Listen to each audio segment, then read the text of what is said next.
So the Preservation Foundation is also celebrating an important anniversary this year. It's our 40th anniversary. And the preservation was founded in 1980 to preserve the architectural history of the town of Palm Beach and to educate its residents about their heritage. And so that's why we're here today. So this morning we're going to talk about the fascinating development of Golfview Road and two landmark homes that are being restored on the street. One is already completed and one is in process. And in doing so, in speaking about these properties and the home, we'll explore Palm Beach's architectural heritage and the important role that the Landmarks Preservation Program plays in preserving Palm Beach's unique sense of place. And I just want to say what a wonderful place to have this conversation. The Royal Point Sienna Plaza, as you all know, was recently restored. It's a landmark property, and its restoration has really turned this area of town into a cultural hub for Palm Beach. So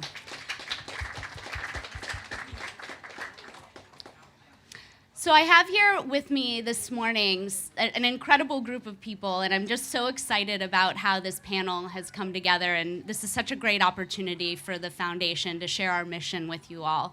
And we have with us here today interior designer Betsy Shiverick, architectural historian Jane Day, Dr. Jane Day, and architect Richard Sammons of Fairfax and Sammons. Please welcome our speakers. So let's start with the architect who connects each of your current projects, and that's Marion Sims Wyeth. Jane, you're currently working on a book with us with the Preservation Foundation on Wyeth. It'll be the first of its kind. And can you tell us about him and how Golfview Road came to be? Good morning, everybody. I'd be happy to. First of all, welcome to the 1920s and the 2020s.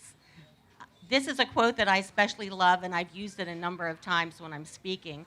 It's by Alva Johnson, who wrote a book called The Legendary Meisners, and it kind of sums up the 1920s in Palm Beach. Bastard Spanish, Moorish, Romanesque, Gothic Renaissance, bull market, damn the expense style. And in case you don't recognize her in this picture, this is Marjorie Merriweather Post at one of the costume balls, and she's with her very good friend, Billie Burke, who became an actress, was married to Florence Ziegfeld, and went on to play Glinda the Good Witch in The Wizard of Oz. This is how we know Marion Sims Wyeth, those of us that have studied him and think of him as a very distinguished gentleman who was one of the major architects in the town of Palm Beach. He lived from 1889 to 1982. He came to Palm Beach in 1919.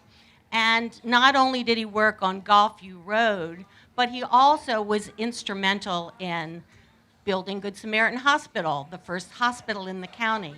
He did the Norton Art Museum. He did the house that is now the Ann Norton Sculpture Garden. He did the Governor's Mansion in Tallahassee. He did the Dutch Village in Coral Gables. He did Doris Duke's house in Honolulu. So we think of him as our Palm Beach architect, but really Marion Sims Wyeth had a much wider scope of work all over the country. He was born in New York City.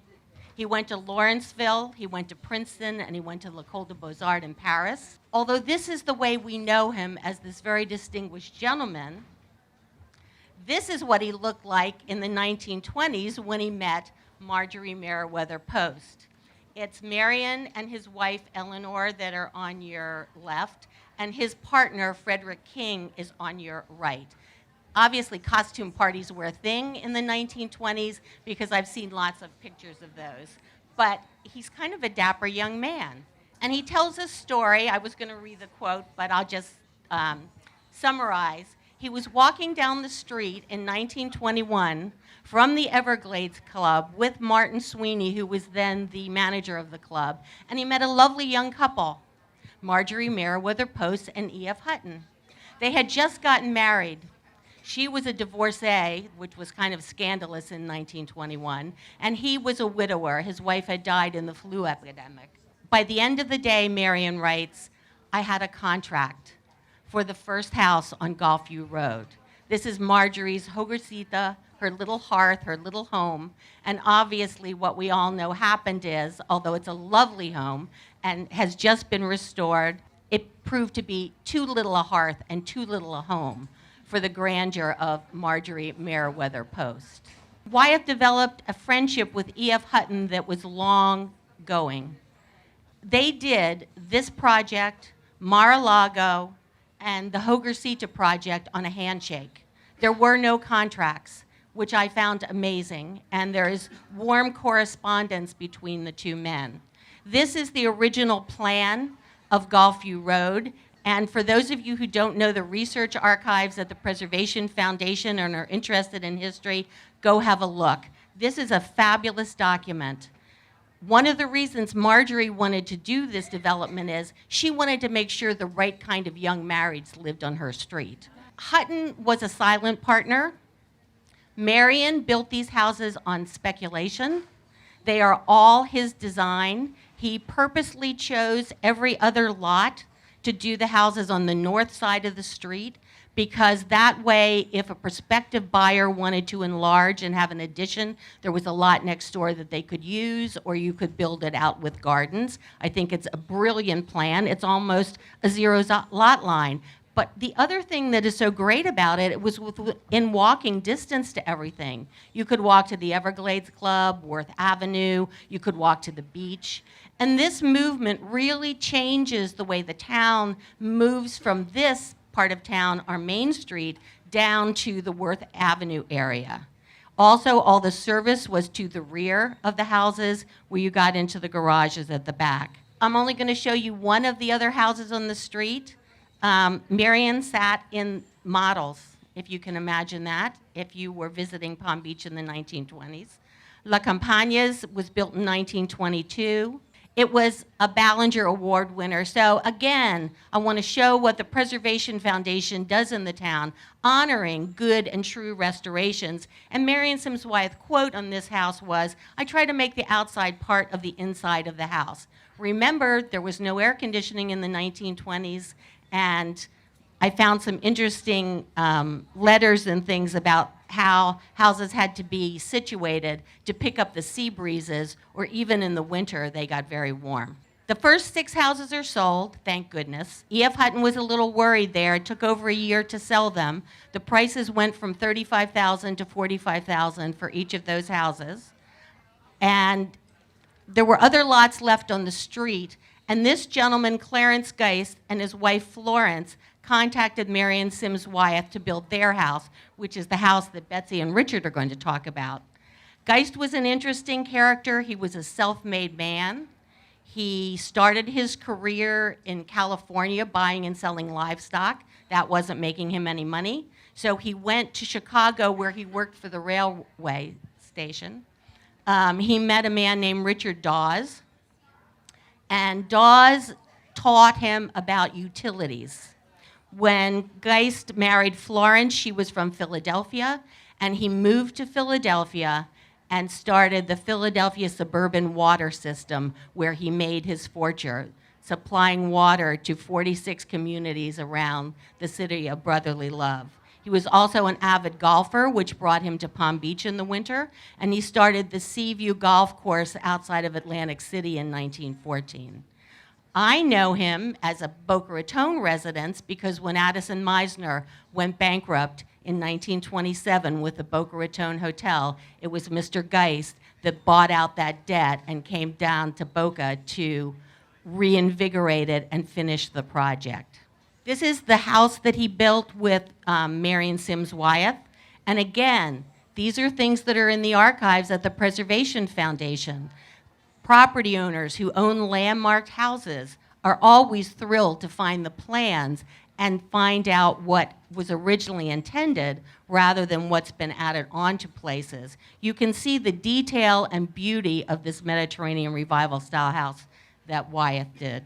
And finally, the picture of La Claridad, 1924, that Wyeth and Clarence Geist built and is now being restored by this very able team of professionals. But what the house means is clarity. clearness, the name of the house. And what I want to say, as someone who worked in the town from 1992 till 2013 as the preservation consultant, what I'm clear about is the importance of preservation. When I started in 92, there were only 2 houses on Golfview Road that were landmarked and protected. Now there are 11. So the street is really in a much better position to have the structures restored and to move forward and to keep the essence of what was originally Wyeth's dream with the help of E.F. Hutton and, of course, the style of Marjorie Merriweather Post. Thank you.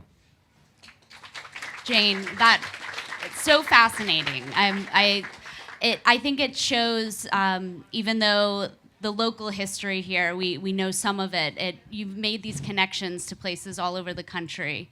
And I think you touched on some of the things that make Golfview Road as a development special and some of the individual properties. And Richard, I wanted to ask you, as the former chairman of the Architectural Commission and an architect here in town, how does this street and the homes on it relate to the town, fit into the context, and what is it about them that makes them so appealing and charming?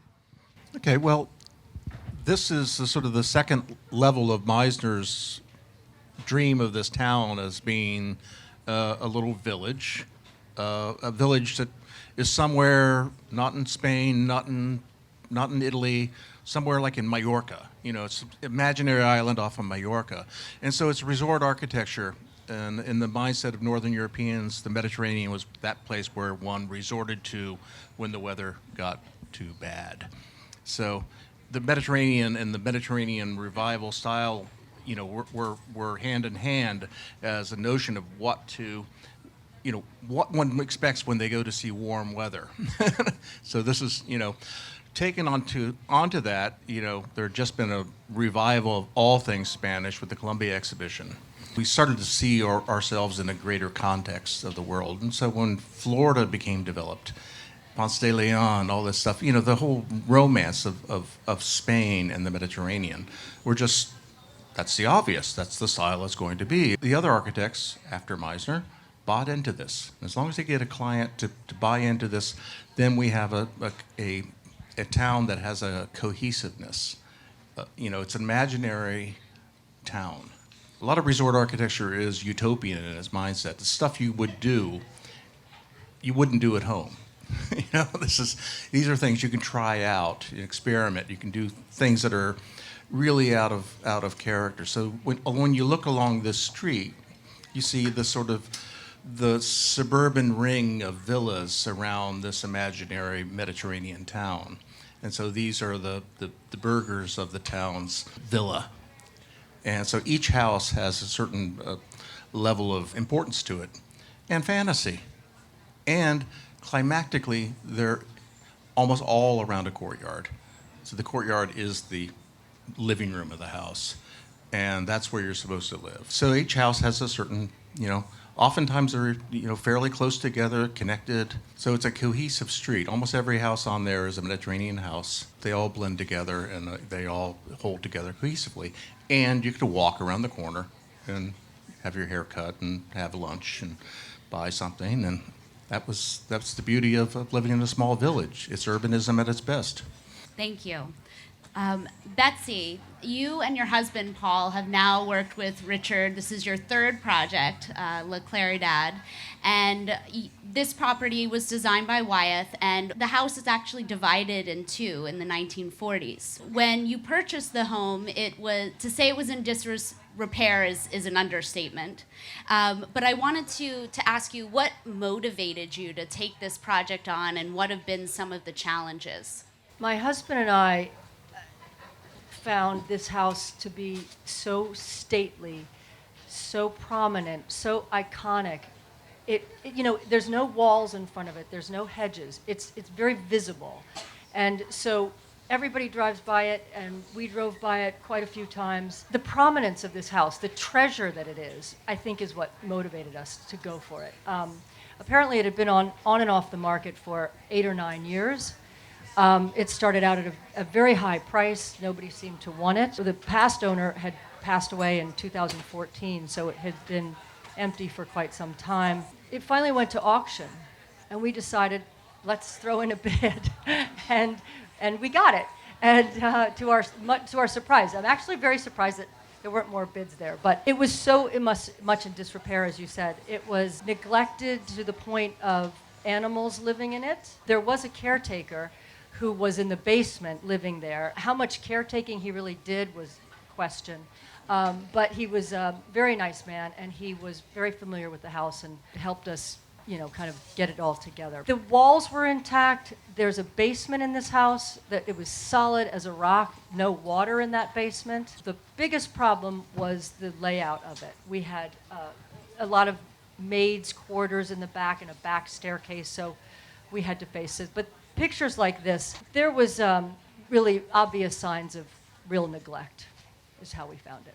Well, and I think that we're so fortunate here in the town of Palm Beach to have individuals like Betsy and Paul that are willing to take on these projects. And I think it's really incredible what you're doing. So to hear that the architecture that is now almost 100 years old still speaks to you and pulls at the heartstrings, I think explains a lot of what makes Palm Beach so special, is this incredible architecture. So Richard, can you walk us through your thought process in finding design solutions for some of the challenges that Betsy outlined? First of all, you have to educate yourself, and the client has to educate themselves. Not just this project, for any project. A client who buys a historic house or landmark property, sometimes they don't even like it. They don't even know they don't like it because they don't know the house. And you can't love something you don't know. And so the first thing you want to do as an owner is to get to know the house. Maybe even camp out in it in a while. Maybe it's not the way you're used to living in Colorado or New Jersey or something, but give it a try. You might like it, and you probably will, because it's obvious that it's designed for the climate. So that's the first thing. Learn everything about the house, not just the history of the society and all that kind of jazz. It's almost unimportant in a way. Look at the sources the architect looked at. And don't look at Meisner. Don't look at the other architects. Look at where they looked, and understand the architecture from that standpoint. Because in École des Beaux-Arts education, which is what our man is bringing to this house, is all about that. You look at first sources. You learn everything about all architecture first, and then you bring it to your project. And so when you approach a house like this, or any house, as a second architect, you have to put yourself in the mindset of the first architect. Everything that you do as a second architect has to be as though you're the first architect just doing the project with the program that is now given. It's a different program. How would you solve it? As if you were the first architect. And this is Alberti's, mandate to the second architect. So that's the first thing. Get to know the house, get to know the architect, get to know the source of the architecture. This is a unique situation. Betsy and Paul are have already been through the course, they're veterans. You don't have to educate them in a way. They already know this. But to other clients, how do you get them to love something they may not have any affinity for yet? They will.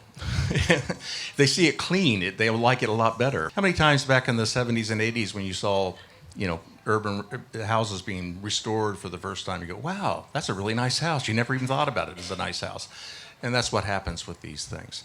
You have their program, which may modify because their program may be based on a different lifestyle, a different way of living in a house. So you have to say, well, this is how you might live in this house. And that courtyard really is the living room. The rooms around it are the ante-rooms to the living room. You think of it that way. This house, the biggest problem is that it's half a house.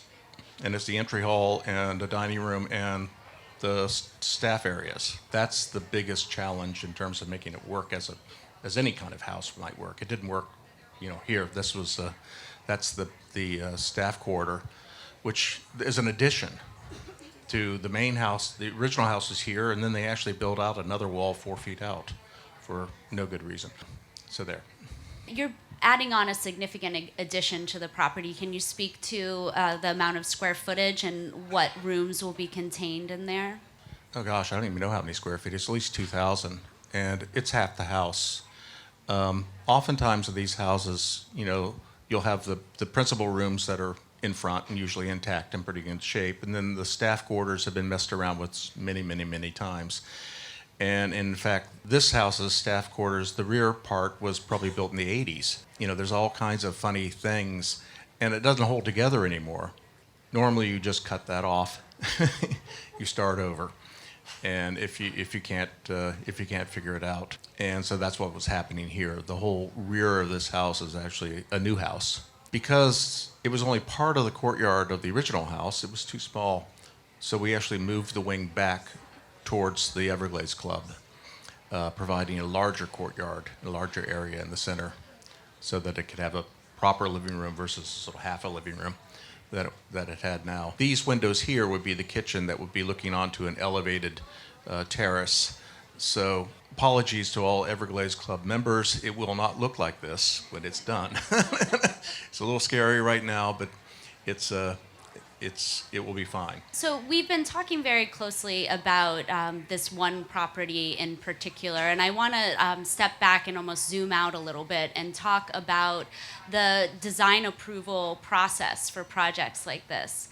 And Palm Beach is very fortunate to have both an architectural commission and a landmarks preservation commission overseeing what gets built in the town.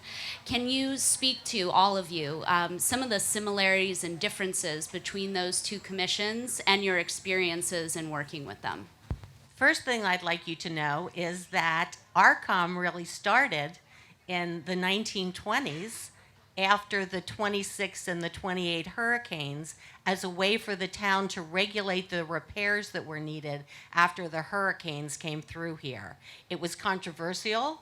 The shiny sheet didn't think it was a good idea to have this extra level of bureaucracy, but sure enough, it kept the repairs appropriate to the houses that had been damaged in the storm, and it started the legacy of having architectural review in the town.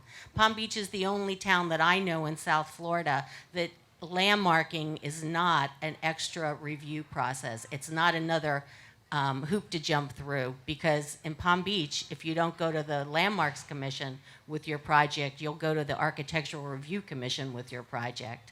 And I'm partial to the Landmarks Commission, having worked there for so long. Speaking of Landmarks Commission, for our home at 16 Golfview, we invited each member of the Landmarks Commission individually to come through the home, show them our plans.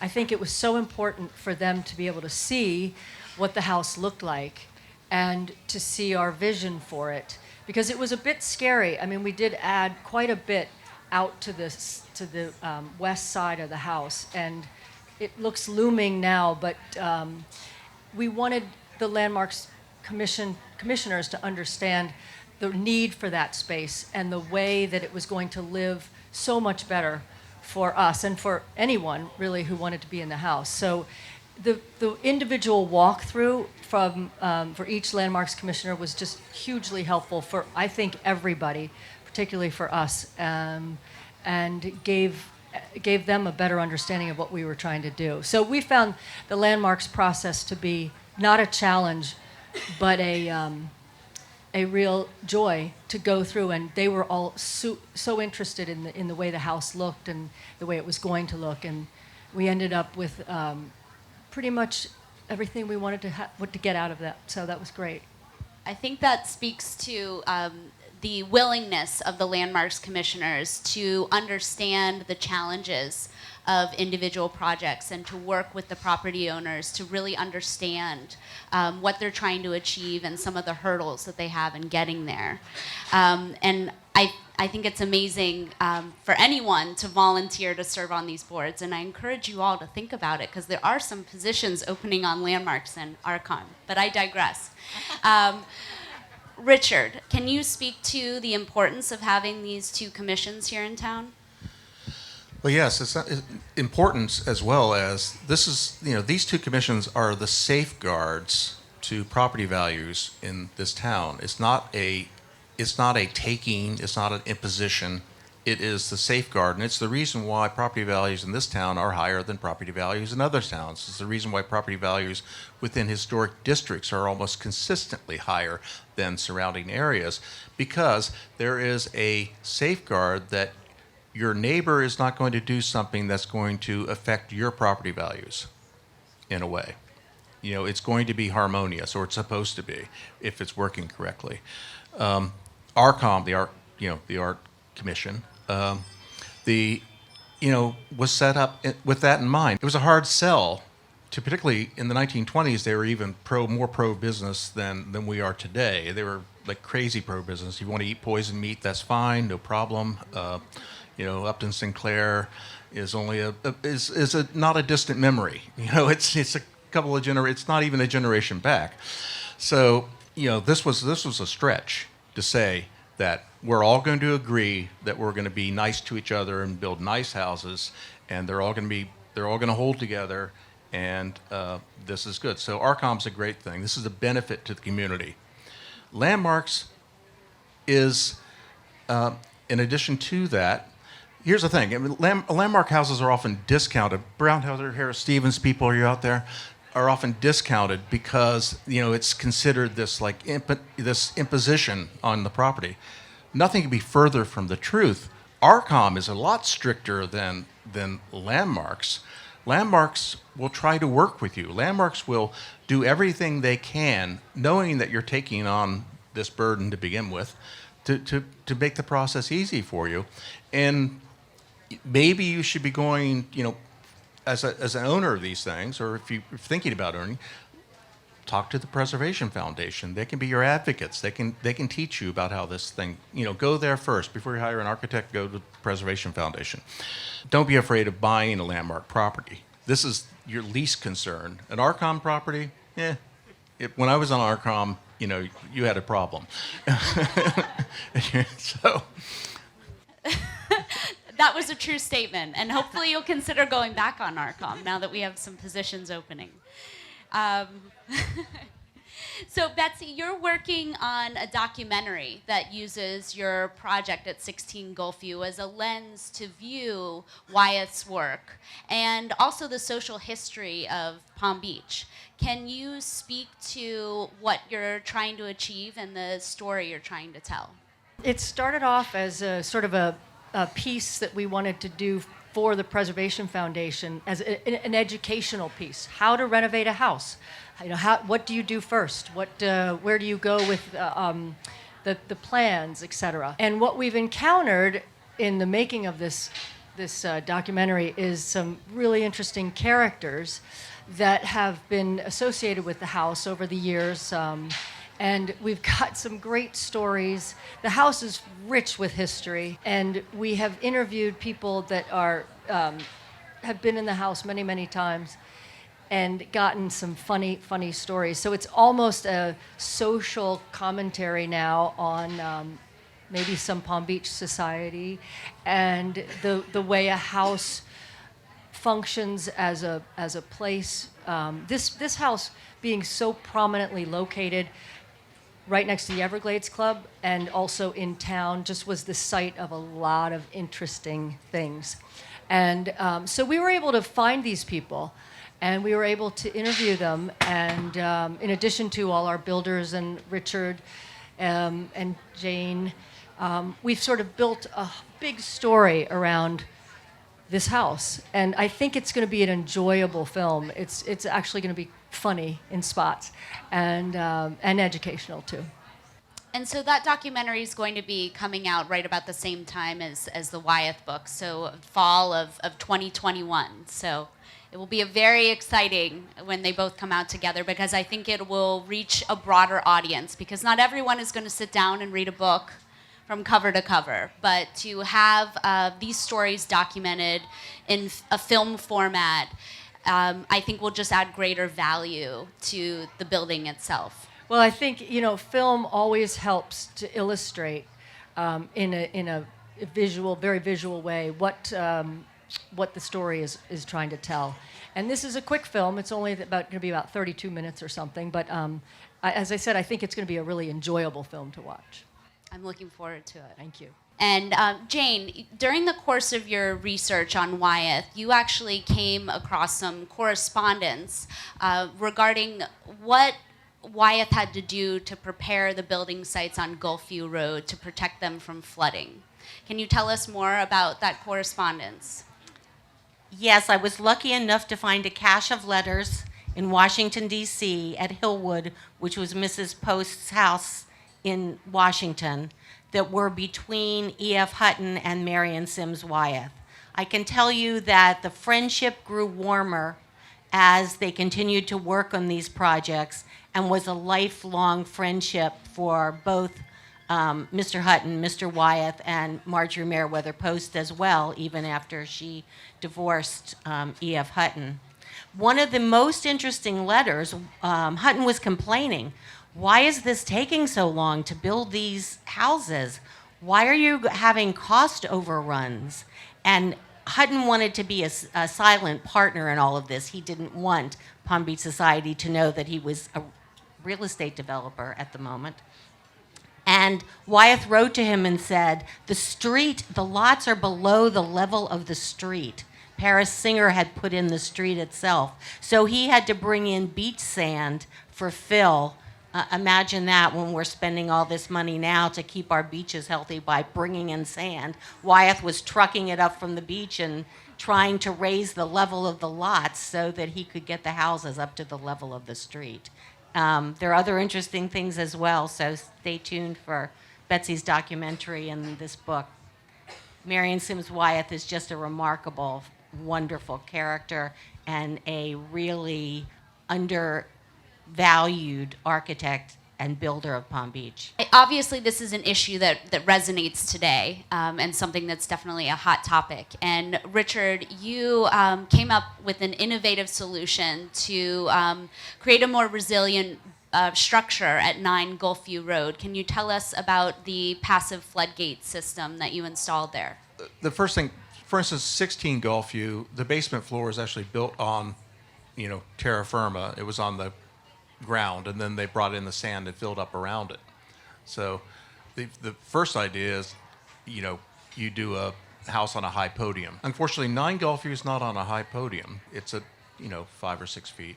So it's not terribly low, but it's no lower than Worth Avenue. So when you have water here, you have water in Worth Avenue. So you can see it's not the most rare event on Earth, but it's a rare event. But that was in the mindset of people who are looking at anything on Golfview Road. They're going to say, oh, well, it's low.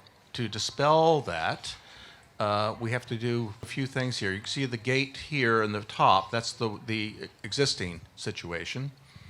And so the first thing you need to do is fortify the exterior of the property with the perimeter wall and one-way gates to let water out but not in.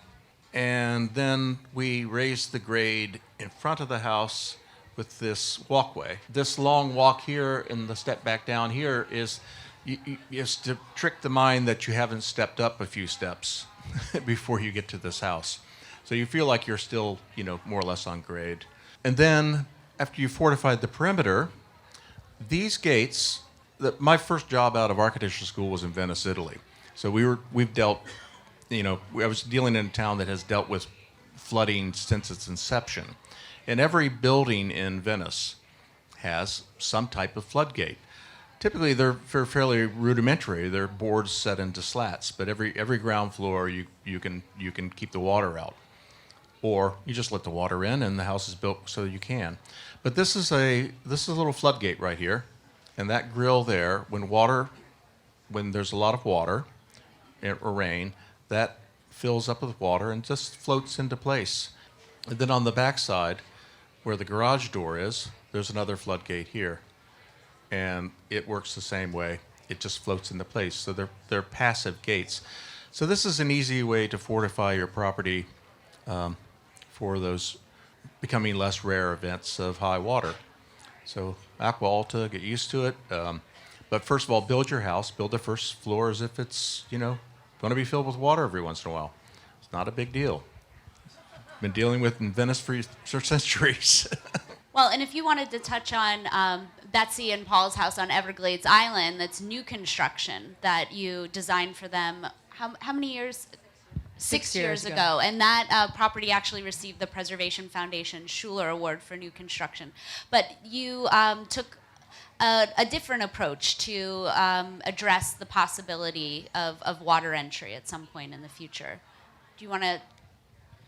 It was so simple. Basically, what we did was we put stone flooring throughout the first floor. I love wood floors. I wanted to do the whole thing in wood, but Richard's convinced us that wood should go on the second floor. So in the event that there was water, and we are on the water at Everglades Island, and the last storm we had, the surge was pretty severe.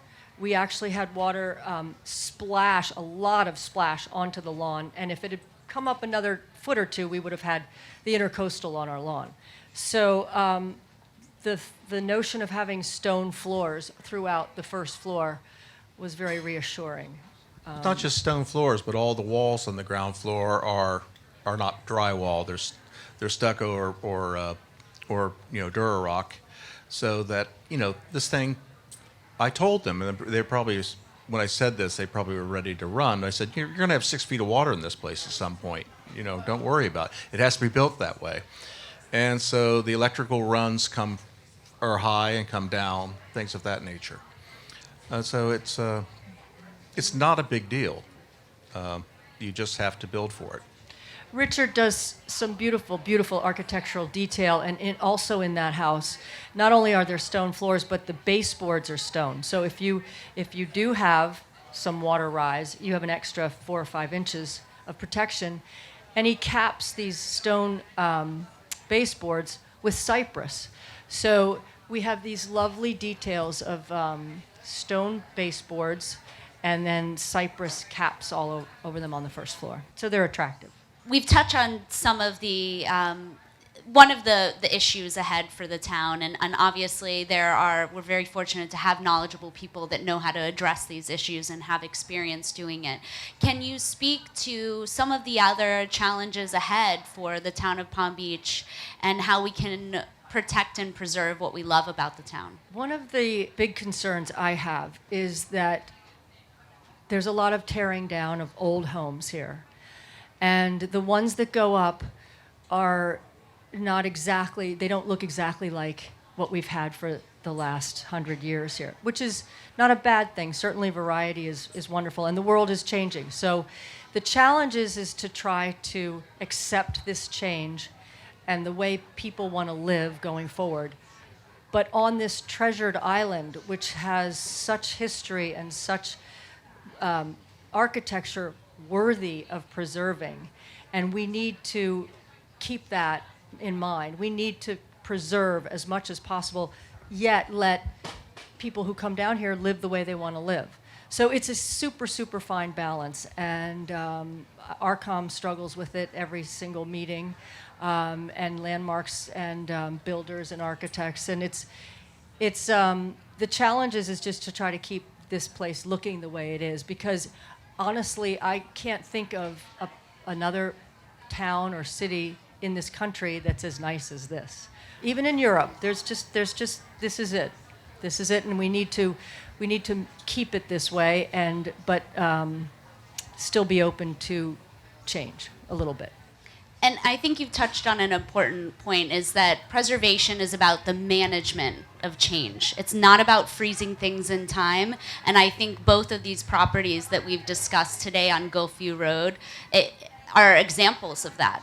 Look at the flexibility that you've been given with both of those projects to do what you wanted to do to create a home that lives for today. And so I think that's the role that the Preservation Foundation plays going forward and always in the town is helping manage that change. I agree with both what Betsy said and what Amanda added on to that. One of the things that's so wonderful about the landmark program in the town of Palm Beach is it's the exterior of the houses that are landmarked. Landmarks has no jurisdiction over the interiors unless the property is going forward to get a tax abatement project and get tax money back on it. So there's great flexibility when it comes to a warren of former staff quarters when in the 20s they didn't have the technology to keep up a house the way we do now, and instead they had a lot of people that worked with them. I've seen that in many houses where the staff quarters were taken out and live-in kitchens were adapted into historic houses, because that's another thing that didn't happen in the 20s. People like to live in their kitchen family room areas at this point. And that's all possible with landmarks and encouraged. So it's a very flexible program that looks at how people live today. And that's the hope, to bring these houses back so that they'll go through the whole 21st century just like they did in the 20th century. And Jane, I just wanted to ask you really quick before we allow Richard to weigh in here. You talked about the tax abatement program, and that's a wonderful incentive that's only available for landmarked properties. Can you tell us just a little bit more for those here in the audience that are not familiar with the program? In 1997, the state of Florida passed an amendment to the state constitution to allow local municipalities to give tax relief to landmark properties. It is a fabulous program. Palm Beach passed it and Palm Beach County passed it, so that a person that is restoring their property to a little bit higher standards than a regular application, landmarks will look at the interiors as well as the exteriors of the property, can enjoy 10 years of tax relief as they go forward. It's also a developer-friendly ordinance because it's a covenant that goes with the deed, so it's saleable with the house. And we have had people that have restored and added to houses just so that they could turn around and sell them, but sell the tax abatement with the property to new owners. So it makes a lot of sense, and it gives landmarks the opportunity to look in and evaluate interiors as well as exteriors.